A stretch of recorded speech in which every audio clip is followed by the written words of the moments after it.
I sat down to lunch. I like crossing the aisles and talking to people with whom I disagree, and I have a friend in town who's a well-known name in healthcare circles and a strong ACA backer.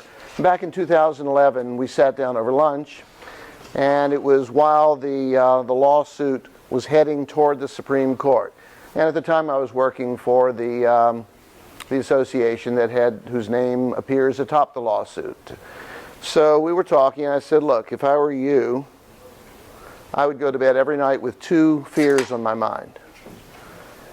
I said, the little fear is, we win our lawsuit, the law will be struck from the books, and for the rest of your life, you're never going to have another opportunity to do it right.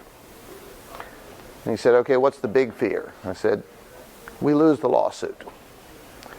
And I was sort of envisioning what is happening now, only I will have to say the speed with which parts of the ACA have imploded are even a surprise to me. I think arguably, and I'm happy to talk about it, I think it may well end up being, despite the sort of attempts at cheerful news over the last week or so, I think it will end up being the greatest legislative catastrophe in U.S. history. I think it's going to be a serious problem, and I haven't talked to my friend about it, but I don't imagine he's happy at this point if I really could get him in a quiet room.